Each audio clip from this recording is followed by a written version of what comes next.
Como não ser fascinado por um céu estrelado? Como não se sentir deliciosamente pequeno diante da imensidão do universo? Como não admirar a lua cheia e se encantar a cada ciclo? Difícil, não é mesmo? Eu sou apaixonado pela lua e também pelos mistérios do universo. Porque, como diz um autor que eu gosto muito, o Mikhail Ivanov, o sol existe para iluminar a nossa vida, mas o céu noturno nos lembra que a vida é muito mais do que simplesmente nosso teatro cotidiano. Para falar sobre esses mistérios existenciais e astronômicos, eu estou hoje com o professor do Instituto de Física da Universidade Federal do Rio Grande do Sul e diretor do Observatório Astronômico da Universidade, o Alan Brito. Alan, seja muito bem-vindo aos Stefanadas.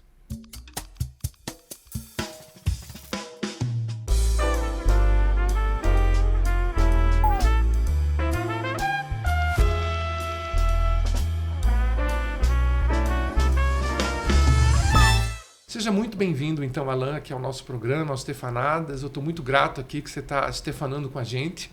É um prazer enorme te ter aqui.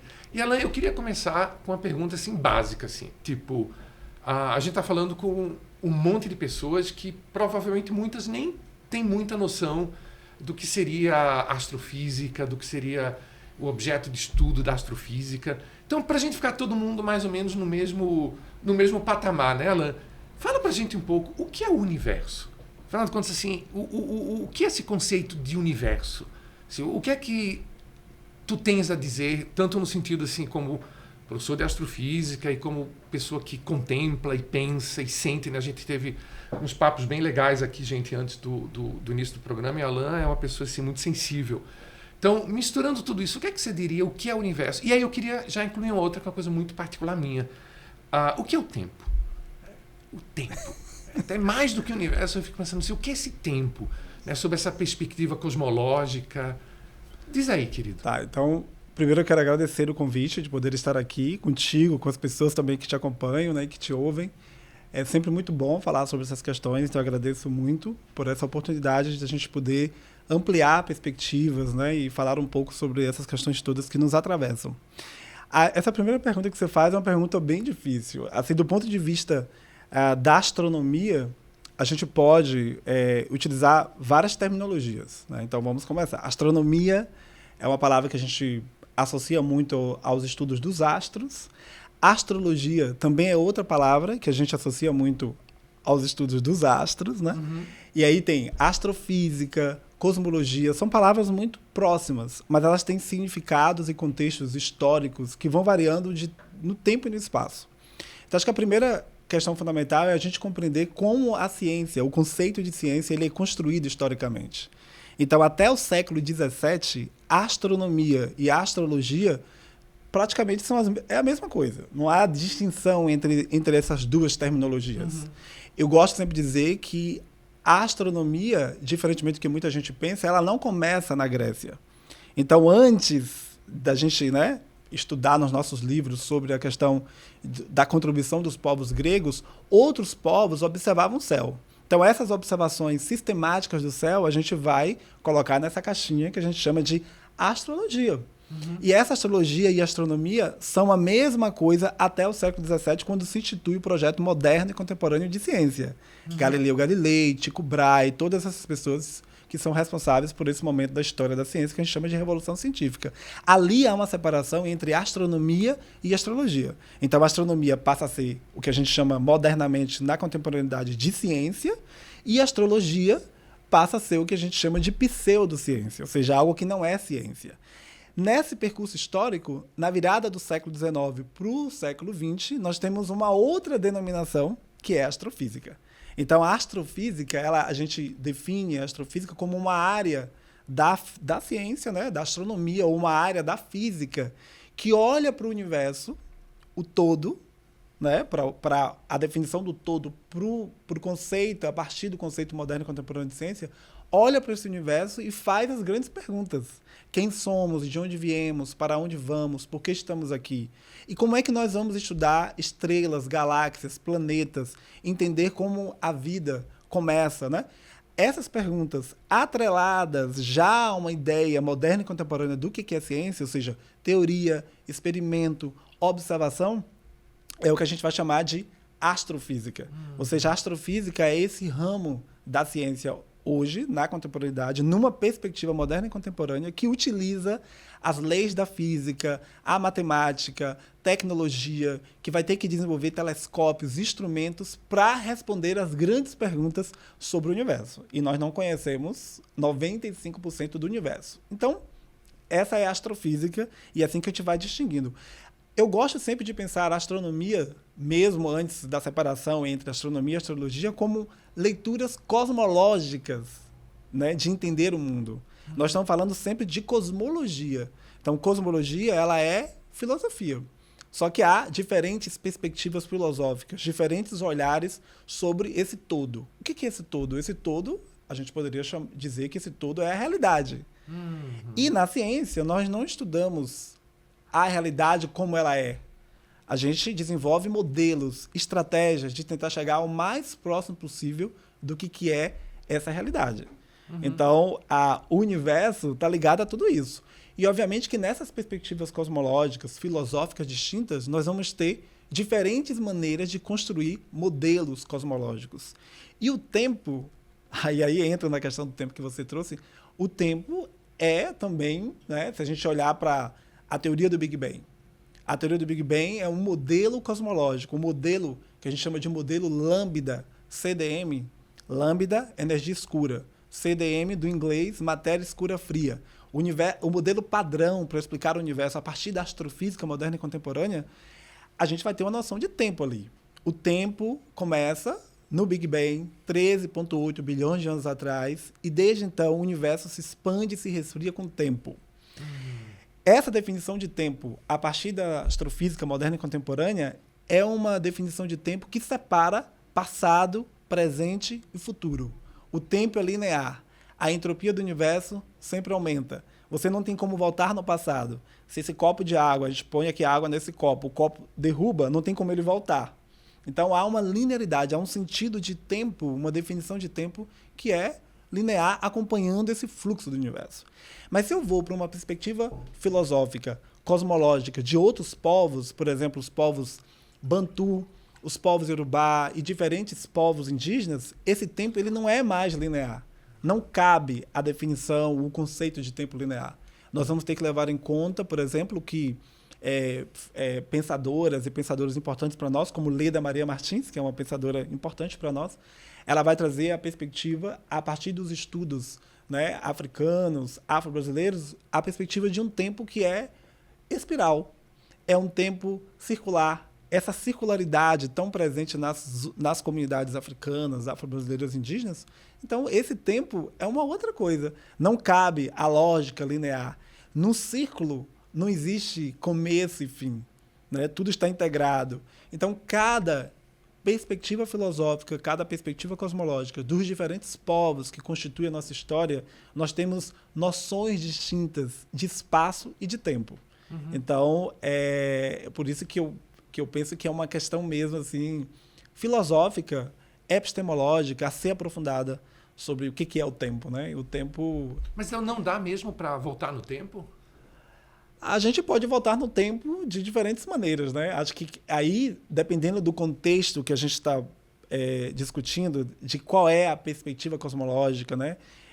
Eu posso voltar no tempo a qualquer momento. Quando eu sonho, eu posso voltar no tempo. Né? Dependendo do contexto filosófico, o sonho é uma outra maneira de viver essa realidade.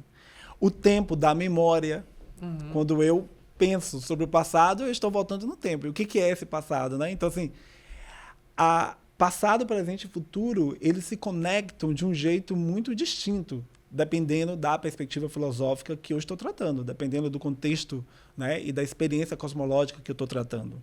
Então, eu acho que é isso. Por isso que eu gosto sempre de perguntar qual cosmologia nós estamos falando, né? Como é que a gente lida com isso nas diferentes explicações do que era o universo, de como é que seres humanos, não humanos e extra-humanos estão conectados dentro dessas narrativas. Acho que isso é muito importante. Isso me lembra, Alan, assim, uma teoria que eu li alguns anos atrás, que inclusive eu acho que está até bem popularizada, pelo menos para as pessoas que gostam, assim, mesmo leigamente, de ler um pouco sobre astrofísica e tal. Eu falo muito para os meus alunos. Que é interessante, eu sempre começo meus cursos de economia, principalmente os cursos de introdução, exatamente não com a perspectiva tão refinada como a sua, mas com a perspectiva um pouco parecida da gente ter um pouco de cuidado com o que a gente chama de real. Né? E nisso, eu sempre trago uma teoria, né, que eu li uma vez como leigo, que me encantou, que é a tal teoria do multiverso. Né? Que eu vi até que tem um professor no MIT, que ele trabalha muito com isso, que ele foi meio que rechaçado pelos... Sabe que a academia tem muito isso. Né? Da mesma forma, eu sempre digo, né, como a igreja antigamente tinha a ideia de que se você não pensava, né, como a linha dominante, você era um herege. Né? Na ciência, você é um picareta. Né? Então tem, né, não estou querendo defender nada aqui, mas tem algo um pouco também meio que radical nisso. E eu acho que esse cara sentiu, eu não sei o nome dele, eu não me lembro o nome dele, mas parece que ele tem sido corroborado bastante ultimamente, que é a tal teoria do multiverso. Eu confesso que é uma coisa que me fascinou, essa ideia de que existem infinitos universos nesse exato momento. Então, por exemplo, um universo, outro em que você está me entrevistando. É tudo igual aqui, só que em vez de eu estar te entrevistando, é você que está me entrevistando. Você está usando a minha roupa e eu estou usando a sua roupa. Essa infinita quantidade de possibilidades, eu li um número como 10 elevado a 500, que é basicamente infinito. Né? Aquilo me deu um senso de liberdade tão grande de dizer assim, nossa, tudo é possível e tudo exatamente agora. Como é que, sim, dentro dessa perspectiva, talvez um pouco mais, eu não sei se a palavra certa seria cartesiana, como é que você, particularmente, como estudioso da astrofísica, como é que você olha essa questão do multiverso e se isso não poderia, digamos assim, de alguma maneira estar ligado a ajudar a gente a fazer essa ponte com essa coisa que você tão bem coloca, dessa amplitude cosmológica de possibilidades. Como é que você vê isso, querido? Você só traz perguntas difíceis, né? Essa pergunta aí é uma pergunta assim para a gente pensar, inclusive nos nossos cursos de formação, né? Quando eu estou dando aula para astrofísica, né, fundamental, ou quando eu estou fazendo divulgação de ciências, né? Eu gosto sempre de pensar assim que nem todas as soluções matemáticas, por exemplo, elas são soluções possíveis. Dentro dessa narrativa hegemônica da ciência, né? Claro, a gente tem uma teoria que tem vários problemas, a teoria do Big Bang é a teoria padrão, assim, né? A gente explica o universo que se forma 13,8 bilhões de anos atrás, acontece vários fenômenos ali que a gente não explica com certa precisão. Então, é essa teoria que a gente tem. Há outras possibilidades de construção de universos, né? Mas também é isso. A gente não tem muito... como é que eu posso dizer? A gente não tem muito chão, a gente não tem muita materialidade do ponto de vista do que essa própria ciência moderna e contemporânea diz para nós. Do ponto de vista teórico, do ponto de vista experimental e do ponto de vista observacional. Mas, obviamente, que dentro dessas limitações, a gente também pode trazer especulações, a gente pode ter questões metafísicas, questões filosóficas. Eu acho que nessa discussão sobre outros universos possíveis, que são possíveis dentro de certos arranjos e dentro de certas perspectivas matemáticas, a gente acaba tendo certas limitações porque a gente tem dificuldade de lidar com questões essas metafísicas. Então, mas obviamente que mesmo dentro dessas especulações matemáticas, nem todas as soluções possíveis de um modelo matemático pode ter realidade física, né? Então, eu não poderia aqui dizer para você que há uma grande chance desses universos existirem. Mas, sim, dentro de outras perspectivas e interpretações cosmológicas, é provável que existam, né? Que estejam aí. Mas, no momento, a gente tem esse universo que a gente consegue descrever com muitas limitações, porque nós temos problemas teóricos, observacionais, experimentais dentro desse universo, né? Que a gente define único. Mas, sim, há outros cientistas pensando outras possibilidades, outros desdobramentos. Mas o que isso é, de fato, realidade dentro do que a gente reconhece no modelo, né? Nesse modelo padrão, isso precisa ser estudado. Agora, eu acho que a gente precisa ampliar, sim. Os nossos cursos de formação, eles são muito limitados nesse sentido. Historicamente, as ciências, essas ciências físicas, sobretudo, né? Elas se distanciaram. Não há tanto relação entre física, astrofísica, filosofia, metafísica, né? A gente foi, de certa maneira, ao longo do tempo, se desconectando. Eu acho que essa é uma grande barreira. Inclusive, quando a gente vai pensar os processos de ensino, de divulgação de ciências, essa é uma grande barreira. Em outras perspectivas cosmológicas, sim, esse trânsito entre pluriversos, entre, né, diferentes mundos, eu gosto de pensar esses mundos, ele está ali. E mesmo dentro dessa história hegemônica da ciência, a gente olhar para a história da ciência, por exemplo, Giordano Bruno. O Giordano Bruno é um astrônomo. Foi queimado, né? Foi queimado porque ele tinha perspectivas de mundo, ele já falava, por exemplo, sobre os infinitos mundos. Esses infinitos mundos poderia ser hoje uma interpretação dos exoplanetas. Ou seja, nós sempre desconfiamos na ciência hegemônica de que haveria outros planetas. Porque para nós sempre havia essa possibilidade de que quando você forma estrelas, você também forma planetas. Mas a gente não tinha evidências observacionais da existência de planetas fora do sistema solar. Até 30 anos atrás? 1992, 1995 são as primeiras evidências observacionais de planetas fora do sistema solar. Então, olha aí, incrível. Uma interpretação filosófica da possibilidade da existência de infinitos mundos. Né, que foi interpretado pela Igreja Católica. Século XVII, ele Giordano? Século XVII. Então isso vai ser interpretado como uma afronta, assim, né? Para aquela. Então, por isso que eu acho que eu não posso dizer que não haja multiversos, pluriversos e que a gente por exemplo, não posso dizer isso porque a gente não tem essa evidência mesmo observacional, mas também a gente não pode descartar. Mas é sim possível que a gente entende que é preciso desenvolver mais teoricamente, né, dentro do que essa ciência moderna e contemporânea traz para nós. Em outras perspectivas cosmológicas, aí são outras lógicas, são outras formas de experienciar, de vivenciar, né, essas realidades. Esses entrecruzamentos entre passado, presente e futuro, eles se dão em outras ordens. Então, eu penso que isso também é um ponto importante quando a gente sai dessa perspectiva hegemônica e vai para outras perspectivas cosmológicas. As contribuições que essas outras formas de olhar o mundo, de olhar o universo, de olhar as relações entre humanos, não humanos, forças visíveis e invisíveis, também nos traz. E aí me vem uma curiosidade, querido, assim. Eu acho que é uma coisa que está ficando bem clara, né, para a gente, graças a Deus, é que a gente pode ficar tranquilo que tem mais coisa entre o céu e a terra do que a gente pensa, né? Sim. Sim. Eu queria já dizer de saída aqui que deve ser uma delícia ter aula contigo, sabe?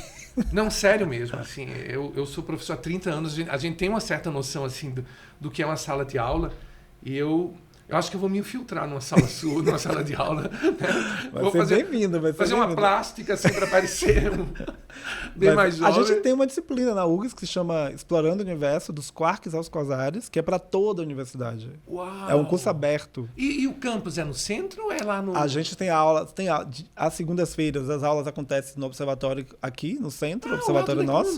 Segundas-feiras, mas os outros dias as aulas são no Vale. No Vale. E temos alunos de todos os cursos. Assim, é uma disciplina incrível desde 2010. Essa disciplina foi criada. Quando eu cheguei aqui, ela já existia.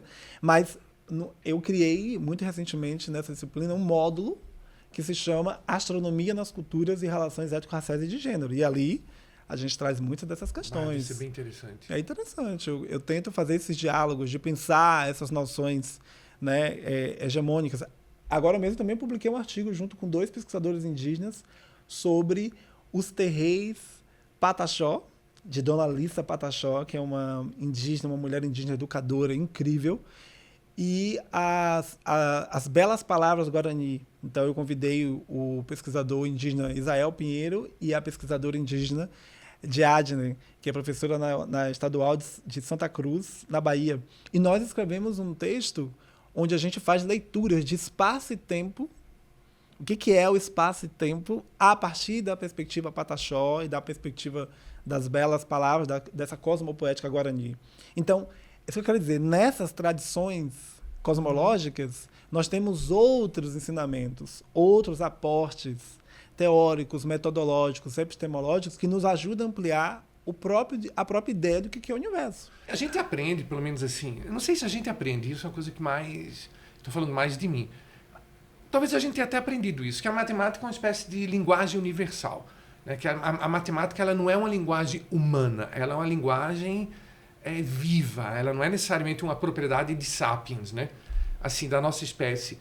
E aí uma curiosidade super que me veio agora. Por exemplo, todos esses aspectos, todos esses olhares diferenciados, esses olhares, digamos assim, essas perspectivas, esses modelos, né, de mundo.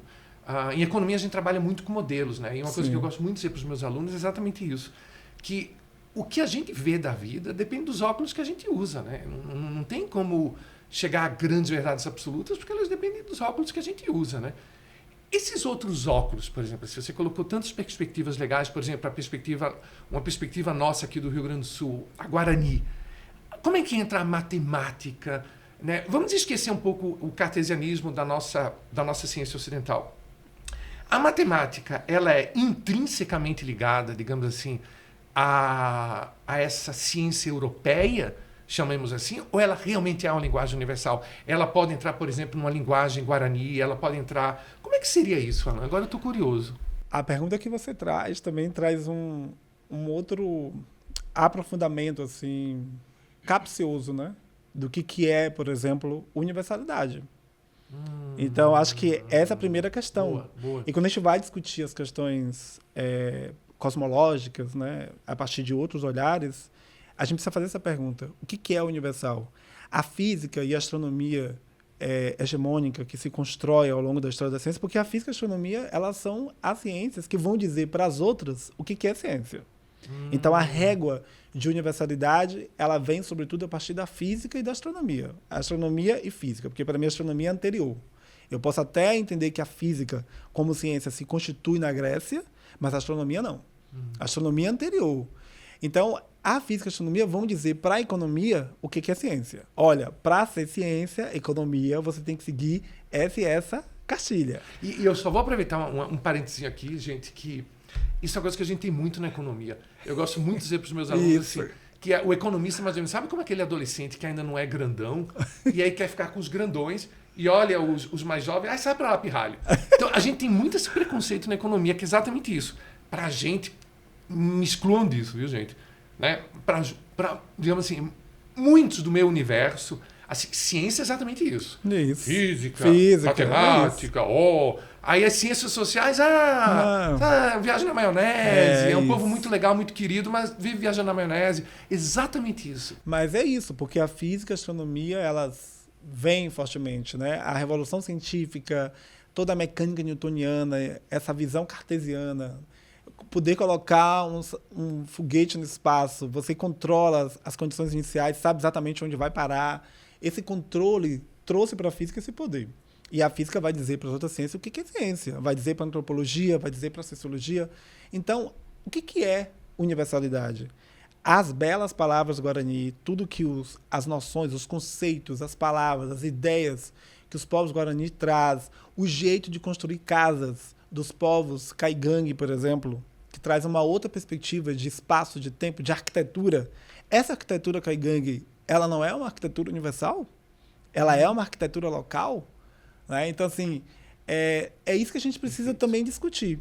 O que é essa universalidade? Então, os vários povos, né? Existe uma área da matemática que se chama etnomatemática, que foi trazida para o Brasil pelo professor Ubiratã, e que eu sou muito crítico.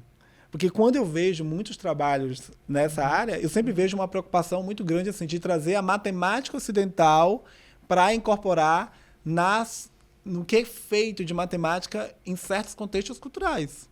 Então, se você vai para os tecidos africanos, se você vai para os tecidos em vários povos originários, o jeito de fazer a cesta, aquele trançado, aquelas figuras geométricas, ali tem matemática. Exato. Agora, por que a gente vai dizer que a matemática essa ocidental é uma matemática universal? Mesmo porque o que a gente chama de matemática universal, o que a gente chama de conhecimento também eurocêntrico, não é um conhecimento somente construído a partir das latitudes de certos países na Europa. Esse conhecimento ele é uma contribuição já da humanidade, por pilhagem epistêmica, porque também muito desse conhecimento foi apropriado pelos gregos, muito desse conhecimento foi apropriado por vários contextos culturais na Europa. Ou seja, a matemática temos antes da Grécia, né? Nós temos babilônios, nós temos povos africanos, nós temos os povos originários. Então, o que é essa matemática? Sim, não estou dizendo com isso que não houve contribuições originárias para a matemática, por exemplo, a partir de contribuições gregas. Teve. Mas os gregos não inventaram muita coisa, os gregos não criaram muita coisa. Várias noções de matemáticas foram antes, né? Então, eu acho que a gente precisa pensar um pouco sobre isso.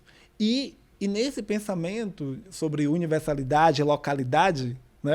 Quando é que a localidade passa a ser uma questão universal? Discutir a questão quilombola, discutir a questão indígena, local, isso não é uma questão global? É global. A gente acabou de passar em Porto Alegre por toda essa catástrofe socioambiental. Essa catástrofe socioambiental, o que ela tem de universalidade, o que ela tem de localidade? A gente está falando da enchente. A gente está falando das enchentes. Das enchentes. Então, a gente está falando das enchentes de algo que nos marca profundamente, localmente, mas que tem relações, né, do que a gente chama de universalidade. Então, como é que universalidade, o que é universalidade e localidade? Eu acho que quando a gente trabalha com esses contextos cosmológicos, a gente precisa pensar nisso. Né? Então, por isso que eu acho um erro pegar essa matemática tratada na universidade como um conhecimento ocidental e dizer que essa matemática ela é universal, e se eu quiser entender, compreender outras lógicas de mundo, eu tenho que pegar essa matemática e transferir imediatamente para aquele contexto. Estou entendendo. Eu acho Muito que bem colocado. A gente precisa estabelecer os diálogos interculturais e a gente precisa estabelecer relações menos ou talvez nenhuma relação hierárquica entre as diferentes formas de pensar o mundo. Acho que essa é a questão. O meu falecido orientador, Werner Baer, que foi, digamos assim, o segundo pai para mim nos Estados Unidos, né? Eu morei lá um total de 7, 8 anos. E ele é uma figura assim, na história do brasilianismo, né? Que é, digamos assim, esse ramo, né, da economia, né, com esse relativo, eu concordo, com certo ranço até colonial de hierarquia de poder, que é o estudo a partir da perspectiva, né, dos países ricos do Brasil. E ele era uma figura, sabe, nessa... E ele tinha exatamente essa perspectiva, assim, na economia, que é uma perspectiva mais simples, assim, que era, por que as coisas tudo tem que ser colocado em modelos matemáticos? Por que tudo tem que ser traduzido em modelos matemáticos? E eu tenho um grande desafio com isso, Alan, porque eu trabalho exatamente eu trabalho com a economia da cultura, graças a Deus é uma parte um pouco mais multidisciplinar da economia, que não é uma ciência muito simpática, a multidisciplinariedade, que é uma coisa que eu acho muito chato, né? Na verdade, eu não diria nem que é a ciência, coitada, da ciência econômica, é mais o comportamento dos economistas nesses 150, né, nos últimos 150, 200 anos, que é preconceituoso. Eu não acho que a ciência econômica é preconceituosa, mas o comportamento dos economistas é arrogante, é preconceituoso. E a economia da cultura me deu a chance de ir para um mundo mais parecido comigo, assim, um mundo mais tolerante, multicultural. Mas eu também dou aula de teoria econômica, daquela parte básica do processo de formação dos preços, de onde tudo começa, né? E eu lido com a questão da matemática, né? Então, para mim é muito delicado esse equilíbrio de tentar trazer para os alunos das ciências sociais aplicadas a importância da matemática como linguagem e, ao mesmo tempo, estabelecer um limite, né? Talvez nas ciências exatas, essa questão de estabelecer limites da matemática pode ser tratada de uma forma mais firme, porque acho que as pessoas já vão com aquele afã de uau, se não se interpreta matematicamente, zero. Nas ciências sociais aplicadas, não. É aquele equilíbrio. As pessoas olham a matemática com desconfiança, ao mesmo tempo a gente precisa dela. Só que eu não quero que a pessoa fique viciada. Então é um equilíbrio realmente muito, muito delicado. Então eu estou muito feliz, assim, Alan, de ouvir, assim, era uma perspectiva que eu não imaginava que a gente ia ter. Eu estou aprendendo muito com isso. Que essa perspectiva, exato, que no fundo, tipo assim, os meus instintos, gente, se é que dá para falar assim, estavam meio que corretos, assim, que é possível, de fato, óbvio, ter interpretações que não passam necessariamente por essa linearidade matemática, pelo menos como a gente conhece ela, né? Isso. Alan, eu tenho tanta questão filosófica para falar, mas eu queria ainda puxar um pouco agora mais para esse lado técnico. Eu vi que você estuda, eu fiquei bem fascinado com esse tema que você estuda, pelo menos pelo que a gente pesquisou, a evolução química das estrelas na nossa galáxia. Aí eu tenho duas questões imediatas em relação a isso. Na verdade, tem um monte. Primeiro, só para dar uma perspectiva para os nossos ouvintes e para o pessoal que está aqui com a gente, talvez que não tenha tanta sedução com o universo, assim, seduzir um pouco mais. É verdade, assim, que existem literalmente bilhões de galáxias nesse nosso universo conhecido, e que só a nossa galáxia, a tal da Via Láctea, tem 100 mil anos-luz de diâmetro, alguma coisa desse gênero. Ou seja, me corrija se eu estou errado, a luz viaja a 300 mil quilômetros por segundo. 300 mil quilômetros por segundo. Levaria 100 mil anos para a luz atravessar a nossa galáxia. E essa galáxia é uma em bilhões no nosso universo. Isso. Jesus, que é isso? Que é isso? Tá, então, sim, tem aí escalas astronômicas, né? A astronomia é uma ciência que trabalha muito com grandes escalas. Dentro dessa ideia de teoria do Big Bang, de modelo Lambda CDM, que eu já trouxe aqui na nossa conversa, a gente pensa, né, que ao longo da história de evolução do universo, logo depois que o universo se forma, né, a partir desse momento inicial que a gente chama de Big Bang, 13,8 bilhões de anos atrás, 1 milhão de anos depois, devem ter se formado as primeiras galáxias e as primeiras estrelas. Quem formou primeiro, a gente ainda tem uma discussão, né? Mas a idade é muito próxima. As primeiras galáxias e as primeiras estrelas provavelmente se formam 1 milhão de anos depois do Big Bang. A gente não chegou, do ponto de vista observacional, tão longe. A gente não chegou ainda, não detectamos ainda as primeiras estrelas e as primeiras galáxias, mas nós sabemos que elas provavelmente se formam nesse momento, né? A nossa Via Láctea, a nossa galáxia, que a gente chama de Via Láctea, né, é uma entre tantas bilhões de galáxias. Isso é verdade. Nós conhecemos com muita precisão esse número hoje porque a gente conta. A gente tem imagens, várias imagens que as pessoas que estão acompanhando provavelmente já devem ter visto. Imagens do telescópio espacial Hubble, as imagens que a gente chama de Deep Field, né, campo profundo ou Ultra Deep Field. Então, assim, essas imagens mostram pra gente um pedacinho do céu com várias galáxias. Então a gente pega aquele pedacinho do céu, conta quantas galáxias tem e expande para o número teórico que a gente calcula de qual é o tamanho do universo. E aí você sabe que provavelmente você vai ter que ter, no mínimo, bilhões de galáxias, né? Porque a gente parte do princípio, pela teoria do Big Bang, que o universo é homogêneo e isotrópico. Então você consegue fazer essa conta.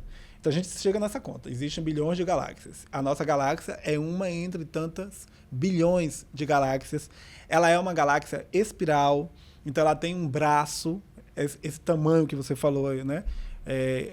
De cerca de 100 mil anos-luz, tem a ver com essa estrutura, né? Que a gente consegue medir esse tamanho do disco, aqueles braços espirados que no geral a gente vê da imagem da galáxia. É o disco, né? Aquela imagem que tem os braços como se estivesse fazendo uma hélicezinha, a gente está vendo a galáxia de cima. Quando a gente olha a galáxia projetada, por exemplo, na parede, assim, de lado, a gente vai ver uma estrutura que tem um bojo e o disco. Então, esse disco, esse tamanho que você falou, é esse tamanho aqui, né? Ou seja, está em 100 mil anos-luz, né? Então a gente tem mais ou menos o tamanho. Aí, claro, medir o tamanho de uma galáxia, aí tem várias técnicas, várias metodologias, a gente consegue também fazer isso relativamente tranquilo em astronomia. Então a gente sabe o tamanho da nossa galáxia, aproximadamente. A gente sabe que é uma galáxia espiral, tem o disco, tem a parte central, que a gente chama de bojo, e tem uma outra estrutura que a gente chama de halo, uma estrutura esférica, né? E o desafio é saber como essas diferentes estruturas, o halo, o bojo e o disco se formaram. Como, quando, qual foi a sequência de eventos. E para fazer isso, a gente vai fazer mais ou menos o trabalho de um arqueólogo e de uma arqueóloga. A gente não pode pegar um pedacinho da estrela e trazer para o nosso laboratório. A gente não consegue fazer isso. Então, a ferramenta que a gente utiliza em astrofísica é o estudo da luz. Então, nós vamos observar estrelas em diferentes localizações, em diferentes lugares da galáxia, estrelas do disco, estrelas do halo, estrelas do bojo, e nós vamos medir a idade dessas estrelas, a gente vai medir a cinemática, ou seja, o movimento, nós vamos medir a dinâmica. Tudo pelo espectro de luz? Tudo pelo espectro. Existem metodologias de imagem mesmo, fotometria, existem metodologias voltadas para a espectroscopia, ou seja, estudo da luz que dá para perceber se tem hidrogênio. É o que eu calculo. Né? É o que eu calculo. Então, no meu trabalho de astrofísica básica, eu estou preocupado em entender como é que esses diferentes elementos químicos se formaram. Então, voltando, né? A gente consegue determinar essas estrelas pela idade, pela cinemática, pela dinâmica, mas também pela abundância química dessas estrelas. Aí eu quero fazer um parênteses aqui importante também, porque no século XIX, o Auguste Comte, que é um filósofo importante para as perspectivas positivistas da ciência, o que é uma perspectiva positivista? A perspectiva positivista, ela acredita muito na ideia de que para você entender algo, você precisa de um experimento. Como as estrelas estão muito longe, o Auguste Comte ele dizia que era impossível saber a composição química de estrelas porque elas estão muito distantes. Ele fala isso em 1837. No final do século XIX, a gente começa a utilizar de um jeito mais intenso a espectroscopia. A espectroscopia começa também muito cedo no século XIX, mas usar mesmo no final do XIX, que aí esse estudo da luz, da abundância química, é o que vai trazer a astrofísica. Isso que você perguntou lá no Comte, início. Contradiz totalmente, porque a gente mostra que não só podemos determinar movimento e posição das estrelas, a gente também pode compreender a composição química delas. E para mim essa é a grande revolução. O ano que vem nós completamos 100 anos do estudo icônico da Cecilia Payne, que é uma astrofísica britânico-estadunidense, que traz na tese dela fortemente a explicação de que é feita as estrelas. Foi um estudo que revolucionou. Nós temos aqui na URGS uma tese de doutorado que eu orientei junto com a professora Neuza Massoni no Instituto de Física de um estudante, professor agora do Instituto Farroupilha, né? Instituto Federal Farroupilha. A tese dele é sobre o trabalho da Cecilia Payne, que é uma grande cientista que vai desenvolver toda a metodologia para mostrar que nas estrelas nós temos, sobretudo, grandes quantidades de hidrogênio e hélio. Então, o estudo das abundâncias químicas da espectroscopia marca a história da astronomia. Fantástico. Porque marca o início da astrofísica, que é a pergunta que você me fez no início, e traz também, pela primeira vez, já as contribuições daquele campo que estava se iniciando no século XX, mecânica quântica, física atômica molecular. Então, a Cecilia Payne ela começa a utilizar física atômica molecular, mecânica quântica, o que se sabia na época sobre essas ciências que estavam começando, para poder dar essa interpretação muito original sobre as estrelas. Então, a química das estrelas, estudar o hidrogênio, a quantidade de hidrogênio, de hélio, de cálcio, de oxigênio, de ferro nas estrelas, é uma das ferramentas mais poderosas que a gente tem na astrofísica. Meu querido, eu estaria errado de dizer, eu sempre falando como leigo, que se interessa por esse assunto como leigo, a boa parte do hidrogênio e do hélio estavam no Big Bang. Essa aí tá. Então, primeira coisa é essa, né? É possível entender a evolução química das galáxias. A gente tem esse desafio. É um jeito de compreender o quebra-cabeças. Eu vou pegando pedacinhos em pedacinhos e vou montando isso como uma arqueóloga ou um arqueólogo, porque eu estou analisando a luz do passado. Então, essa é uma coisa interessante. Isso é incrível. É interessante, a gente consegue fazer isso bem. Quando a gente olha para o céu, a gente está vendo o passado, né? A gente está vendo o passado. Quando o universo começa, 13,8 bilhões de anos atrás, isso na perspectiva cosmológica hegemônica. O universo se forma nos primeiros 3 a 5 minutos depois do Big Bang. O universo vai formar, sobretudo, hidrogênio e hélio. Um pouquinho de lítio. Um pouquinho de lítio, que são os elementos... Talvez ele estivesse meio deprimido, já veio com lítiozinho. Já veio com lítio, né, lá embaixo. Então, a gente tem, na verdade, nos primeiros 3 a 5 minutos de vida do universo, nós temos, sobretudo, o que a gente chama de elementos primordiais. Os elementos químicos primordiais, que são os elementos formados lá atrás. 3, 5 minutos depois do Big Bang, o universo não tem mais condições de formar elementos químicos mais pesados na tabela periódica. Então, todo mundo aqui que está nos vendo já viu a tabela periódica. A tabela periódica, ela representa, ela sintetiza os 5% de tudo que a gente consegue mais ou menos compreender no universo. Uau. Lembra que eu falei no início? 95% do universo a gente não sabe o que é. É matéria escura, 27%. Energia escura, 68%, dá 95%. Uau. 95% nós não sabemos o que é.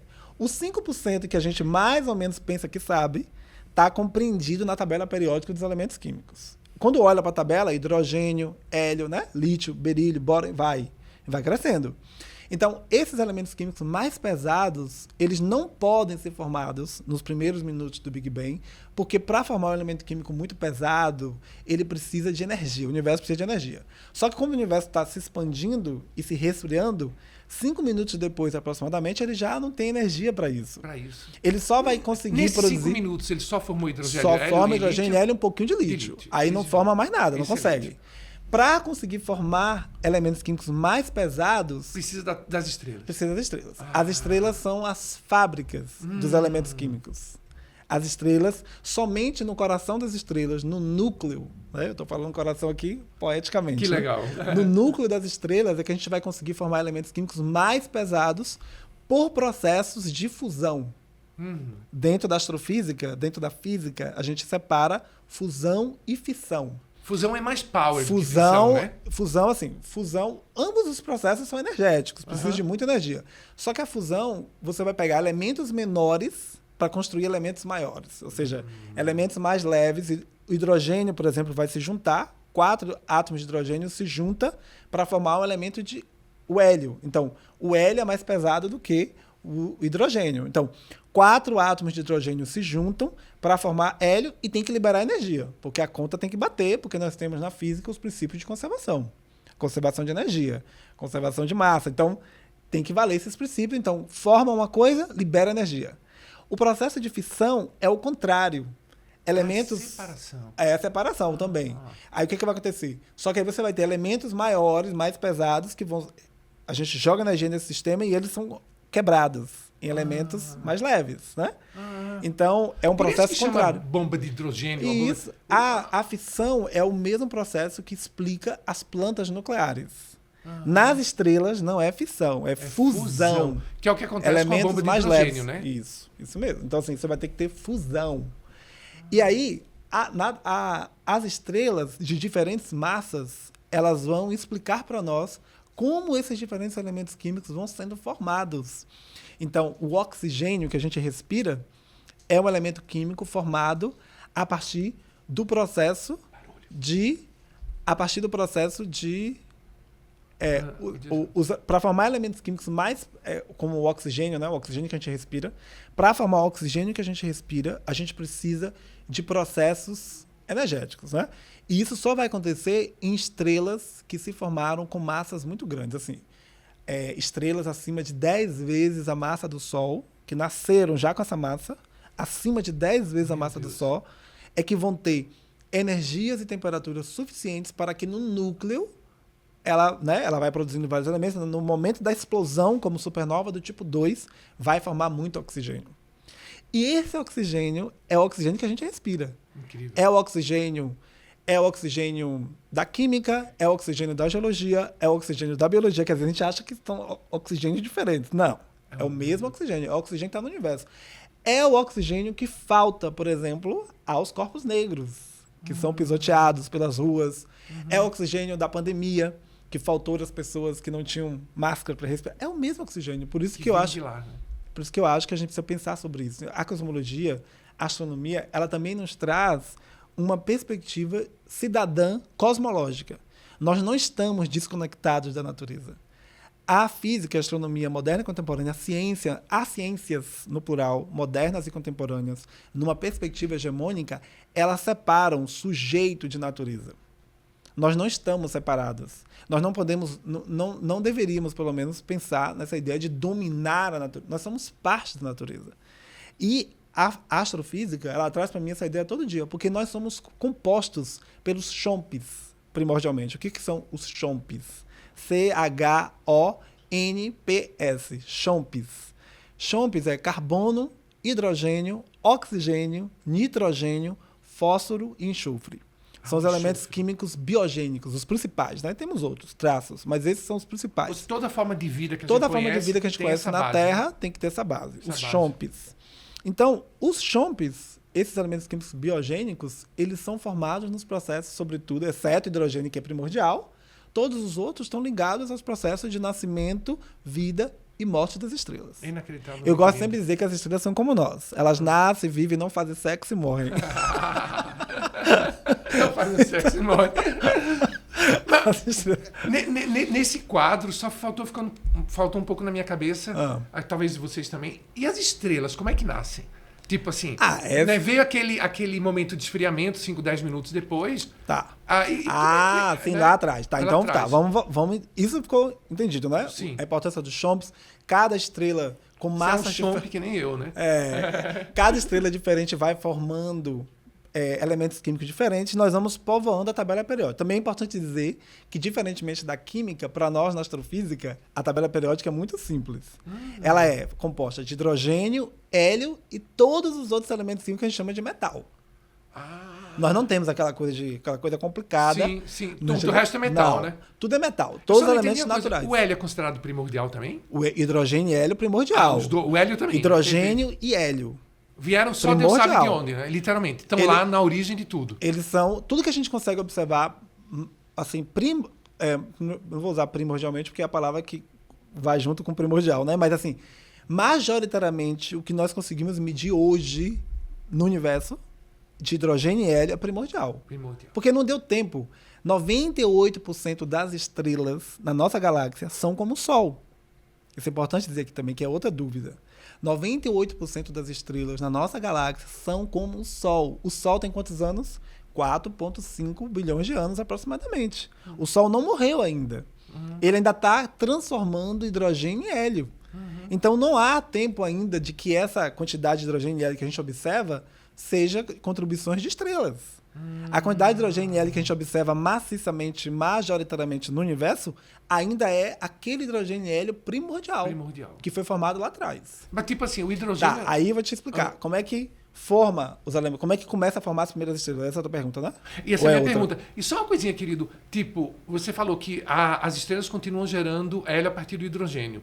Hidrogênio então, se junta, forma hélio. Acabou. Então tem um hélio por aí que é um hélio, digamos assim, novo, vamos dizer assim. Tem. Mas hidrogênio não. Hidrogênio só tem o primordial. É a base primordial. Vem de lá, só Deus sabe de onde. Lá na origem nós sabemos. Vem lá de trás, porque veio do Big Bang. O processo de formação de hidrogênio, porque assim, na história de formação do universo, nos primeiros minutos, assim, começou o universo, o que você tem? Radiação. Raios gama. Altas energias. Quando o raio gama encontra o outro, e lá é tudo apertadinho, porque tá tudo denso, quente, tudo... É como se você tivesse que andar numa sala cheia de cadeiras. Você vai bater todo o tempo. Essa radiação de altas energias, ela está encontrando o outro o tempo inteiro. Quando ela encontra, ela se destrói, se aniquila. E produz o quê? Partículas. Prótons, elétrons. Mas sempre que forma uma partícula, vai formar a antipartícula. Antipartícula tem as mesmas características da partícula, mas com sinal contrário. Forma um próton, vai formar e aí vai. Só que quando a partícula encontra a antipartícula, se aniquila e produz energia, né? Porque é sempre esse processo de criação... Tipo, parece até o Congresso Nacional, né? Parece até o Congresso Nacional. É tenso esse momento, né? Então, partícula e antipartícula vai se encontrando, e aí os prótons vão se juntando, aí tem a formação para chegar no hidrogênio. Tô entendendo. Aí hidrogênio, hélio, aí o universo acabou a energia, porque está se expandindo também. Deus, acabou a energia. Só que aí... Aquela energia lá primordial que estava no início de tudo. Porque né? para formar hidrogênio e hélio, você precisa de milhões de graus Celsius. Meu Deus. E há 5 minutos depois, o universo já baixou essa temperatura. Porque ele se expande e vai se resfriando. 5 minutos. Todo o hidrogênio que tem nesse já deu, o hidrogênio já deu. 5 minutos. Acabou, não vai formar mais nada. Só que aí, o que acontece? A expansão continua. Aí eu quero dizer, eu vou trazer aqui a explicação sem levar em conta matéria escura, porque a gente não sabe qual é o papel da matéria escura em tudo isso. É uma grande pergunta que a gente não tem. Que é a 27%? O 27% do universo. 27%. Nós não sabemos qual é o papel da matéria escura, ainda não entendemos. Mas a gente sabe que para formar estrela, o que a gente precisa? Como é que a gente forma estrelas? Como é que a gente forma o sistema solar 4,5 bilhões de anos atrás? Agora não olhando do Big Bang, mas olhando de hoje para trás. O Sol tem 4,5 bilhões de anos. A Terra mais ou menos a mesma coisa? A mesma, porque a Terra e o Sol se formam juntos. Juntos, né? Só que desde que o universo se formou até formar o Sol, se passaram 9,3 bilhões de anos. Meu Deu Deus, tempo de formar estrelas. As estrelas primeiras, essas nasceram, viveram e morreram. E elas jogam elementos químicos que foram produzidos ao longo do processo. Então, o Sol já se forma contaminado de 2% de metais. Uau! Então, a nuvem primordial que deu origem ao Sol, essa nuvem gasosa, ela vem com hidrogênio e hélio, mas também com 2% de outros elementos químicos que não hidrogênio e hélio. Percebe? Então, você precisa de uma escala para chegar aqui com e metais, lembra os chomps? Para formar vida tem que ter chomps. Temos que ter os metais, vidas como a gente conhece. Esse chomp já tem algum antes das estrelas? Não. No sistema, para formar, quando o Sol se forma, já tem, porque essas estrelas que formaram antes produziram esses elementos. Agora, eu ainda não respondi a tua pergunta principal, que é o seguinte. O universo se formou hidrogênio e hélio nos primeiros 5 minutos. O universo continua se expandindo. A gente acredita que 1 milhão de anos depois do Big Bang formaram as primeiras estrelas. Nós não temos as características dessas estrelas. né? Nós não temos as características dessas estrelas. Mas nós sabemos que para formar estrelas tem que ter colapso gravitacional. O que é esse colapso gravitacional? Hidrogênio vai se juntando, esses elementos vão se juntando e vão formando essa nuvem molecular que vai crescendo, crescendo, crescendo. Quando essa nuvem chega a certa massa, ela não vai aguentar o próprio peso. Por gravidade, ela vai colapsar. Quando ela colapsa, ela também gira, ela está girando, colapsa e vai se fragmentando. Então, por alguma razão que a gente não compreende ainda direito, quando o universo está se expandindo, localmente nós temos flutuações de densidade para que essa gravidade faça o seu trabalho, que é colapsar. Então, as primeiras estrelas, as estrelas vão se formando a partir desses colapsos locais por flutuação de densidade. Por alguma razão, localmente, a expansão é parada para colapsar. E quando colapsa, ela se superconcentra? Ela colapsa, então tudo cai para o centro, girando, e vai se espedaçando. Então, eventualmente, um pedacinho desse vai ter uma estrela de 5 massas do Sol. Outro pedacinho, uma massa do Sol. Outro, a massa de Júpiter. Não vai formar estrela. Não vai formar Porque estrela. para formar estrela, tem que ter uma massa mínima. Tem que ter uma massa mínima, senão não forma estrela. Quais das estrelas que a gente conhece? Quantas vezes, tipo assim, Não, tem alguma muito maior do que o Sol? Tem, a gente assim, ó, as estrelas, assim, ó, aí tá. Como é que Sim. formou, colapsou, né? Colapsou? Então existe o que a gente chama de função de massa inicial, que é um jeito matemático de descrever esses processos, né? Olha a matemática aí. Aí entra uma lei de potência, que aí a gente mostra que para formar estrelas, você tem que ter uma massa mínima de 0,08 massas do Sol. Se não tiver essa massa, você não vai ter temperatura e densidade suficiente para que 4 átomos de hidrogênio se juntem para formar o hélio. Para virar estrela, tem que ter reação termonuclear no coração dessas estrelas, no núcleo. Isso só vai ser possível quando a estrela tiver temperaturas de milhões de graus Celsius no núcleo. Isso acontece quando a massa mínima é 0,08 massas do Sol. Ou seja, para o colapso de fato funcionar, criando uma Júpiter estrela. Júpiter é uma estrela frustrada. Frustrada. Um pouquinho mais. Mas a gente sente isso às vezes. Não, mas eu gosto de ser, como eu sou uma pessoa positiva, eu gosto de pensar que Júpiter é um planeta bem sucedido. Porque o Júpiter é um planeta... porque olhar como uma estrela não é planeta bem sucedido. O Júpiter é um planeta incrível. Tem um tal de olho lá, um furacão, né? Que é muito maior do que a Terra, né? Tempestades, tem luas interessantes, mas Júpiter também nos protege gravitacionalmente de vários outros corpos que poderiam nos atingir. Ele atrai. Então, assim, Júpiter, ele quase é uma estrela. Se tivesse um pouquinho mais de massa, ele viraria uma estrela. Ele produz no núcleo dele deutério, alguns elementos, mas não consegue ir mais adiante porque não tem energia suficiente. Isso me lembra uma frase que meu avô dizia, que eu adoro. Ele dizia assim, é melhor ser rabo... como é? É melhor ser cabeça de lagartixa do que rabo de jacaré. Ele ia ser um rabo de jacaré se virasse uma estrela, né? Mas agora é uma cabeça de lagartixa, que é um planetão. Mas né? o fato é que as estrelas, elas se formam... Aí também não entendemos por quê, mas há uma preferência no universo. Quando você forma 200 estrelas de baixa massa...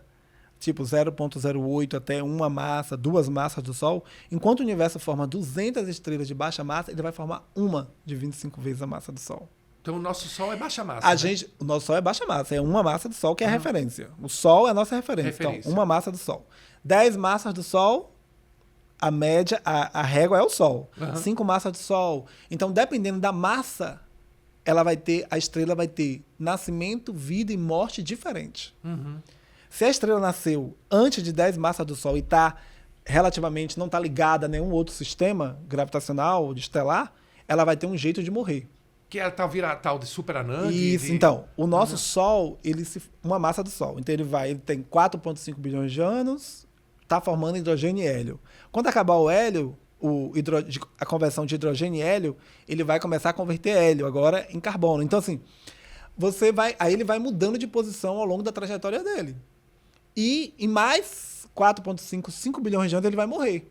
Só como ele é uma estrela que não está... O Sol é uma estrela que não está ligada a outro sistema gravitacional, a gente pensa que essas estrelas morrem como anãs brancas. Anãs brancas, não é anã branca. Anã branca não é uma estrela. A gente fala estrelas, anã branca, por vício de linguagem. É um remanescente. Ela vai o cadáver. Que nem uma cebola que vai perdendo camadas. Não, é assim. A estrutura de conversão de elementos químicos nas estrelas é por casca de cebola. É a estrutura que a gente chama de casca de cebola. No núcleo, Lá no núcleo... não estava tão longe, ó. Inverter a cebola agora. Lá no núcleo, você vai convertendo hidrogênio, hélio, hélio em carbono, e vai dos elementos leves para os pesados. E quando chega no ferro, não tem como mais manter estrela. O ferro é o limite de transformação de elementos químicos no núcleo. O ferro é o limite. Porque não há nenhum processo energético que consiga, por fusão ou por fissão, passar esse limite. É o limite da natureza. Você não consegue. É o limite. Por isso que quando acaba o ferro, a estrela vai explodir como supernova do tipo 2. Somente estrelas massivas. Eu ia dizer isso. O nosso não vai virar supernova. O nosso supernova, não vira supernova. O nosso Sol não explode. As crianças nas escolas adoram explodir o Sol. Não, o Sol não vai explodir. Não vai explodir. Porque o Sol não está ligado gravitacionalmente a nenhuma outra estrela. É uma estrela, entre aspas, muitas aspas, isolada. Porque esse conceito de isolado é complicado. Mas Sim. Vamos pensar isolado aqui como uma estrela que não está ligada gravitacionalmente à outra. Então o Sol vai ter uma trajetória de morrer como uma anã branca. Vai ser como se fosse um diamante, né? Um diamante perdido por aí, que vai ser carbono, basicamente, Sim. que vai estar ali. E isso, muito antes disso, a gente já vai ter sido queimado. Não. Quando o Sol sai do que a gente chama de sequência principal, que é um lugar da vida das estrelas, onde elas passam 90% do tempo convertendo hidrogênio e hélio, ele já vai expandir, vai virar uma estrela gigante. Ele agora é uma estrela anã. Vai virar uma estrela gigante. O que é uma estrela gigante? É expandir e ele vai expandir e esfriar. Ele vai ficar mais frio do que ele é agora. Só que quando ele expande, esse envoltório vai engolir mais ou menos até a órbita de Marte. Até o círculo de asteroides, mais ou menos. A gente vai virar literalmente churrasquinho gaúcho. Porque o frio do Sol é relativo, né? O frio do Sol... Eu estou falando, a temperatura na atmosfera do Sol hoje é da ordem...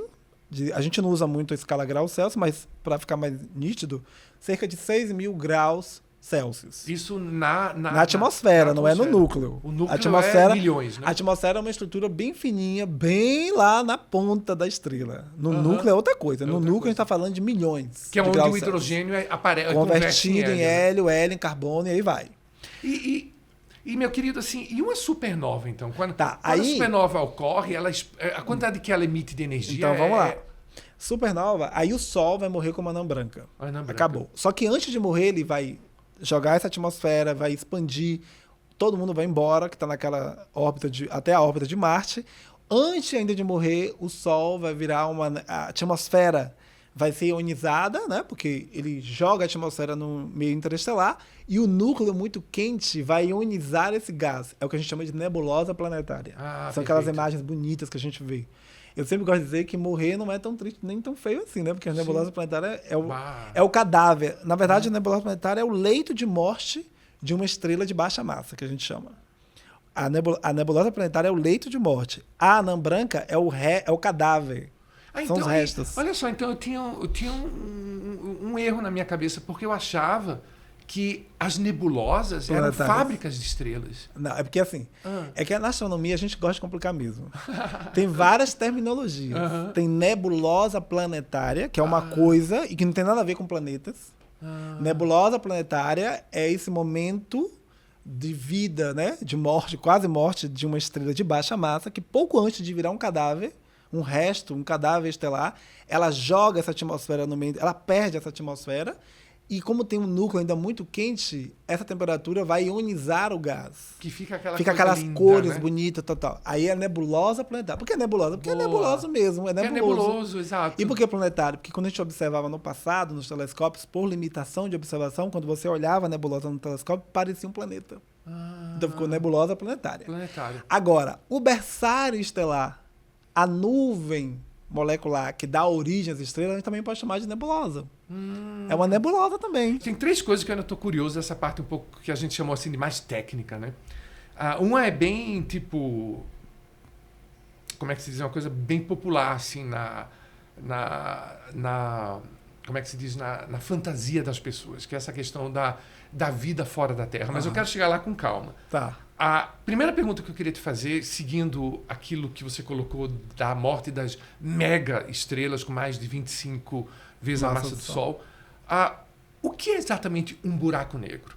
E uma pergunta assim meio filosófica, assim, filosófica não, poética, quase que gostosamente infantil no bom sentido. O que será que tem do outro lado de um buraco negro? Será que existe o outro lado do buraco negro? Aí, de novo, especulações, né? Porque tem vários tipos de buracos negros. E aí, na cosmologia, por exemplo, tem buracos negros. Eu estou me referindo aqui aos buracos negros estelares. Sim. Então, do ponto de vista da evolução das estrelas, do nascimento, vida e morte das estrelas, um buraco negro é o cadáver de uma estrela que nasceu com 25 vezes a massa do Sol ou mais. Muito interessante. Buraco negro é isso. No centro É o da nossa resto. galáxia tem um buraco negro? É isso. Aí eu vou chegar aí. Então, assim, um buraco negro é isso. Um buraco negro estelar. Porque pode ter um buraco negro, o Stephen Hawking, que é aquele cientista famoso, né? Pode ter buracos negros primordiais. Então, buraco negro é uma questão que... Interessante isso. Mas o que é um buraco negro? O buraco negro, para nós, na astrofísica, a gente trata o buraco negro como uma singularidade. Um ponto. Um lugar de altíssima densidade que nem sequer a luz escapa. Isso é incrível. Isso é o que a gente trata. Agora, eu também não sou um teórico de buraco negro, não é? Perfeito. Mas o buraco negro, do ponto de vista observacional, eu sou um astrofísico observacional, é isso, um buraco negro estelar. Porque tem os buracos negros teóricos, que os teóricos matemáticos, astrofísicos, cosmólogos matemáticos vão construindo teorias sobre esses buracos negros matemáticos. Eu estou falando de buraco negro do ponto de vista da observação. Né? Ele é o resto mortal, o cadáver de uma estrela de alta massa. Vira buraco negro. E ele é muito denso. É um buraco negro por quê? Porque a gente não consegue ver um buraco negro porque nem a luz escapa. Consegue, nem a luz escapa. E para a astrofísica a gente precisa dessa luz para poder E essa descrever. densidade é grande a que ponto? Tipo, um pedacinho de buraco negro do tamanho do meu iPad pesaria quanto? Você imagina assim, vamos pensar as estrelas de nêutron. As estrelas de nêutron é de 10 a 25 vezes a massa do Sol. Ou seja, é menos denso do que o buraco negro. O buraco negro é muito menos. As estrelas de nêutron, você pega um pedacinho de estrela de nêutron, é muito mais do que muitas terras. Uau, um pedacinho. Um pedacinho, uma colherinha, você pega uma colherinha. Meu Deus. Então, o buraco negro é muito, toneladas e toneladas. É muito denso. Esse lugar não escapa nada, nem a luz. Agora, especulações. O que existe dentro do buraco negro? Ninguém foi lá para me dizer. É pura poesia. Pura poesia. Mas tem ideias, assim, tem especulação. É como fala, é um lugar muito de especulação mesmo, né? E só para agora na especulação, querido, jogando assim, estrelas de nêutrons, elas pulsam, né? Pip, pip, não tem aquela história do que pulsam? Ou são pulsares que são? É porque, assim, estão conectados. Os pulsares estão conectados porque um pulsar, ele é uma contrapartida observacional de uma estrela de nêutron. Uau! Os pulsares estão ligados muito na história da ciência a Jocelyn Burnell, que é uma cientista que, fazendo seu doutorado em 1967, né, ela descobre os pulsares, mas quem ganha um prêmio Nobel pela descoberta é o orientador dela. Ai, que sacanagem. Então tem essa história aí. E ela é a pessoa, né, que traz essa... Né? Então havia essa ideia. Na verdade, assim, na astrofísica, nós temos vários momentos da história da astrofísica que a teoria vem primeiro, antecede a observação. Então, havia especulação teórica para estrelas como a anã branca, havia especulação teórica para a existência de estrelas de nêutron, havia especulação teórica para buraco negro. A gente não tinha observação. Essas coisas foram... Como também tem especulação para as estrelas quarks, que os quarks são as partículas fundamentais dos prótons e dos nêutrons. A gente não observou ainda. Então, tem momentos da história da astrofísica que a teoria precede a observação ou vice-versa. A observação precede a teoria. E Entende? quando a teoria precede a observação, os teóricos que teorizaram isso, se ainda estão vivos, parece que o Huygens estava vivo, né? Quando descobriram o bóson dele, né? O Huygens, mas o Huygens, você falou daquela questão de ser execrado por ter pensamentos diferentes. Ele foi. Ele também passou por um momento difícil no departamento, porque ele tinha essa coisa, né? É complicado, mas ele conseguiu ver, né? Isso deve ser uma alegria infinita, né?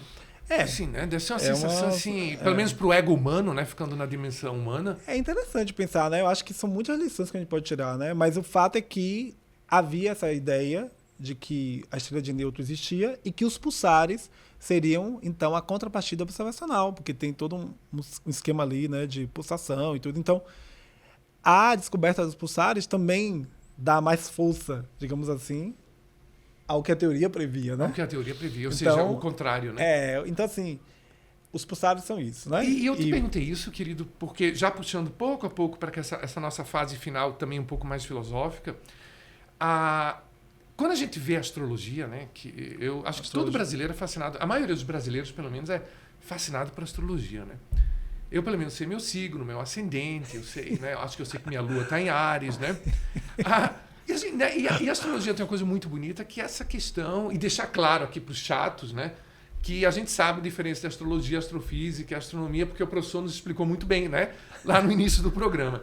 Mas a astrologia, ela fala muito da influência do universo sobre a gente, né? Aí eu fico pensando agora, falando só quimicamente, nessa coisa bem cartesiana, como você muito bem colocou, aquele modelo, como é? Lambda... Lambda CDM. Lambda CDM. Esse aí é o modelo cosmológico padrão. Padrão. Isso ficando bem nesse padrão. Pulsares. Toda essa energia gama, não sei mais o que, o Hulk, né? Hulk era energia raio gama, né? A gente está todo o tempo recebendo isso do universo, né? Assim... Nosso corpo, porque a gente, independente do que a gente acredita, deixa acreditar, a gente está no corpo físico, né? Então a gente está constantemente bombardeado por tudo isso, né? Essas reações químicas nas estrelas que você estuda, tudo isso está influenciando a gente, né? Nós somos filhos das estrelas, né? Pera. Não, desculpa. Não, querido, desculpa. Não, desculpa, porque a gente, ó, assim, ó. Posso fazer uma pequena viagem egóica? Assim, no início das aulas, assim, ó. Eu acho que você ia gostar de ver pelo menos algum início das minhas aulas também, Alan. Eu vou te convidar. Eu gosto de falar essa coisa da tal da realidade, né? Que é uma coisa tão... Né? Porque eu me questiono o que é real e o que não é, etc. E tal. Só que eu digo para os meus alunos assim, ó... a gente está estudando economia, então a gente tem que ter um certo pé no chão, senão eu vou perder meu emprego, né? Porque se eu ficar na viagem na maionese eterna... Mas eu gosto de começar com um pouco dessa relativização do que é real. Aí quando a gente vai para o que é real... eu gosto de discutir aquela questão, que é como a gente justifica um pouco a questão de usar modelos. A realidade é muito complexa, a gente precisa de usar modelos para pelo menos ter um recorte dela.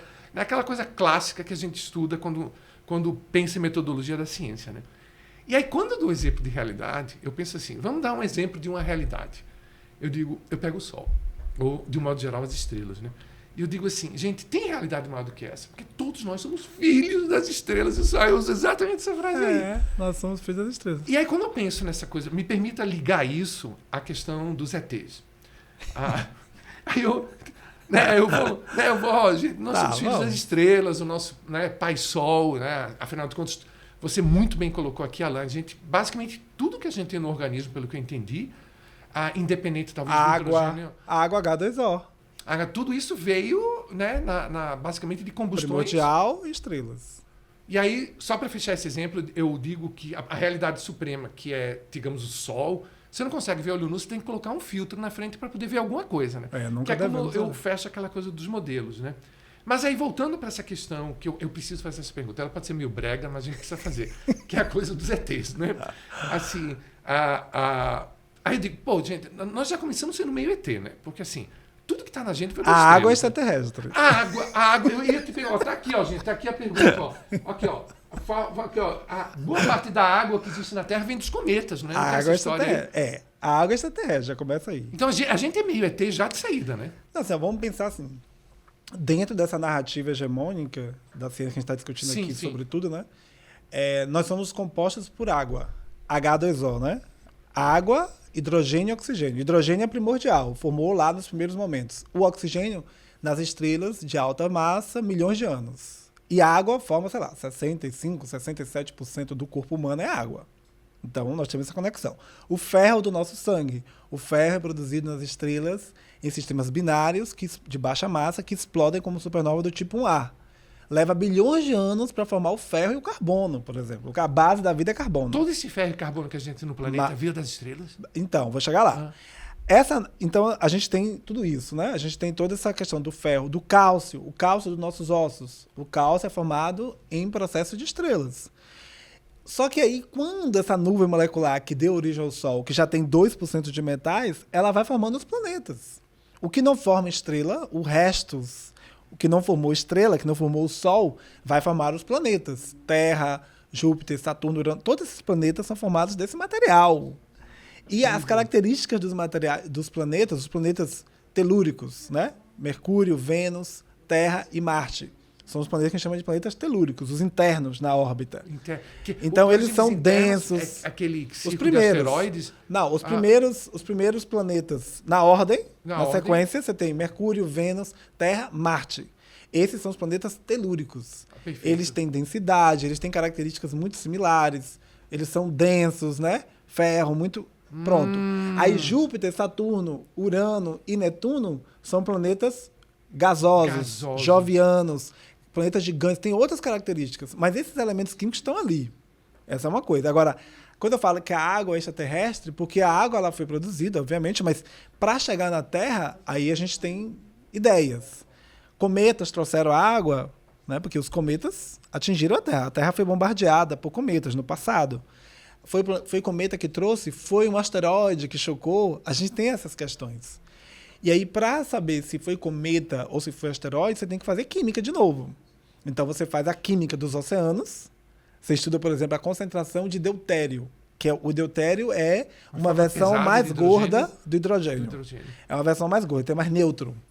Então, você vai lá e estuda deutério e hidrogênio, a quantidade de deutério e hidrogênio no mar, e analisa a quantidade de deutério e hidrogênio em cometas. Isso a gente faz relativamente bem. Você consegue medir. Incrível, né? Cometas e asteroides. Então, a gente pensa hoje que provavelmente está mais ligado a asteroide, mas não tem um martelo. Não tem um martelo.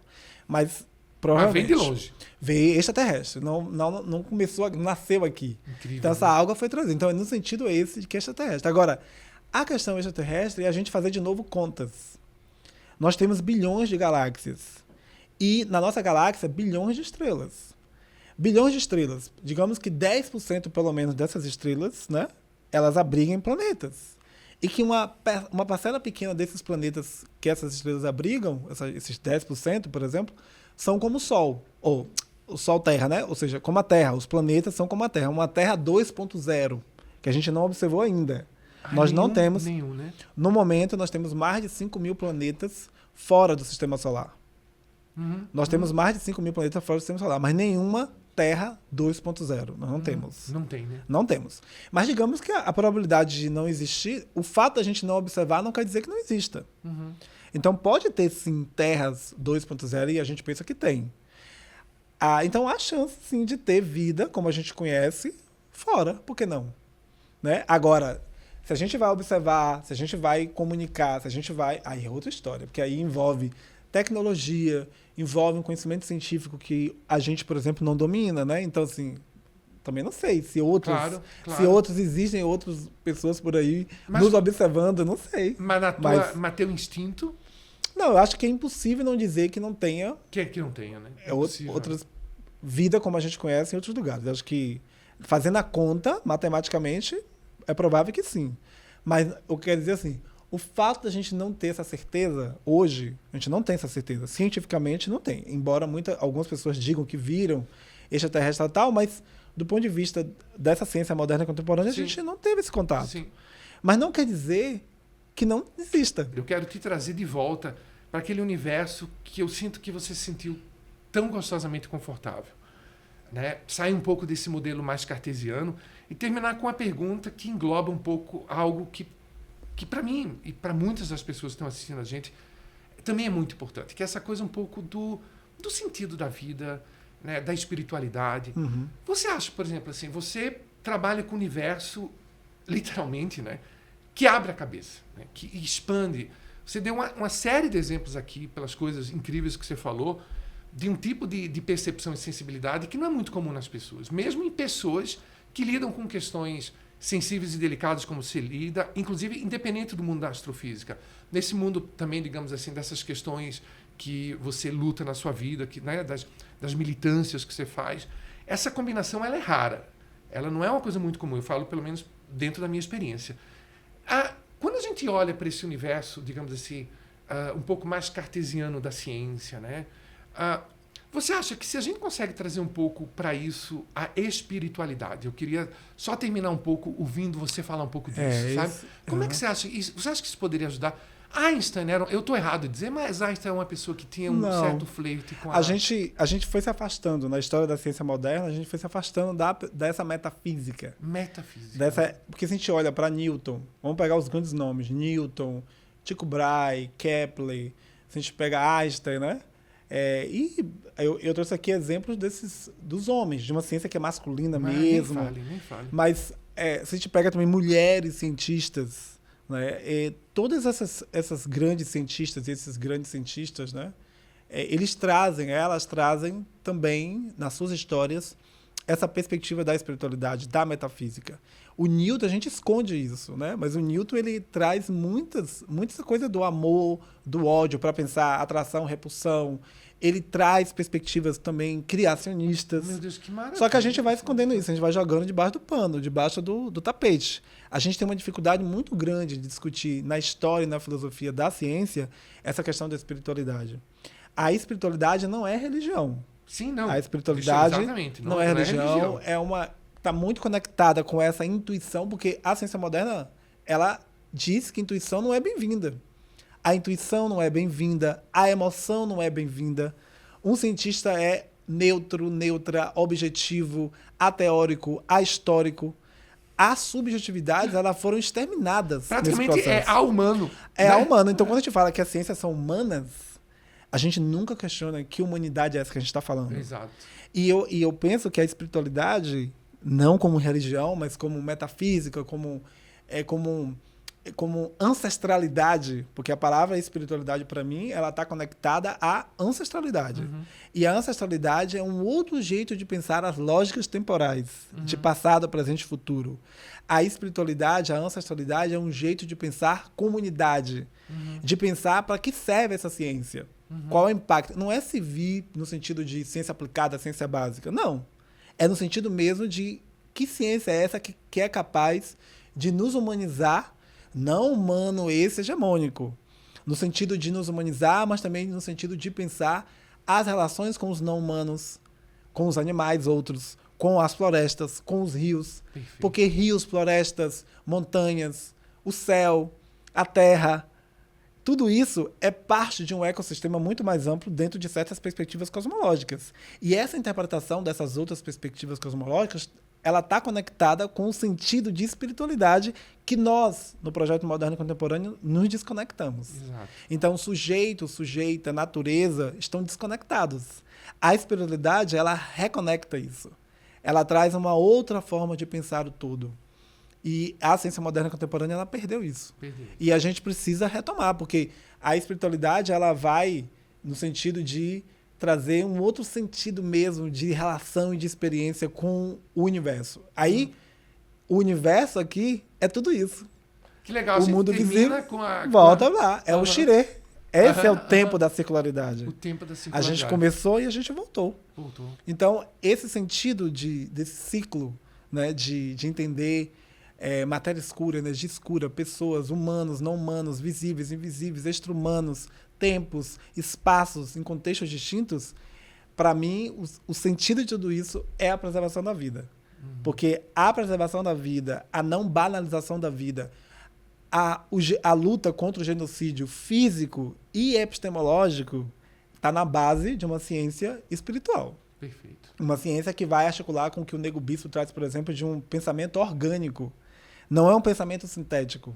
Não é uma perspectiva cosmofóbica, mas é uma perspectiva de biointegração, uma perspectiva de diálogos interculturais, de respeito, de existência no sentido mais profundo. Não é tomar as terras dos povos originários, no sentido de uma relação de propriedade com essas terras. Não é especulação imobiliária, onde você joga as pessoas para fora, né? Eu acho que a gente precisa criar, de fato, uma ciência moderna e contemporânea espiritualizada para pensar o que é o desenvolvimento, o que é ciência, o que é tecnologia, o que é inovação. Nós perdemos isso. E entendemos, eu acho que a gente está num movimento cada vez mais forte de entender que a gente precisa construir uma outra narrativa. E aí essa espiritualidade passa por uma ciência que reconheça que historicamente tem sido racista, LGBTQIA+, fóbica, ela tem sido muito transfóbica mesmo, como eu já disse, né? Ela tem sido excludente de corpos negros, indígenas, de mulheres, de LGBTs, de quilombolas, de PCDs. Então, a espiritualidade, ela traz tudo isso para essa ciência. Perfeito. Ela tem que trazer esse compromisso de uma outra relação com a natureza, né? Com o mundo, com o universo. Alain, infelizmente o nosso tempo acabou. Eu falei que se deixasse eu falando, eu ia falar. Não, e eu teria milhões de perguntas para fazer. Porque tem né? A gente abriu várias portas, ângulos diferentes. Vamos continuar esse diálogo em outro momento. Com certeza. Nós somos professores da mesma universidade, moramos na mesma cidade, né, querido? Vamos sim. Esse é um aspecto de poder interagir mais, dialogar mais entre as áreas. Exatamente.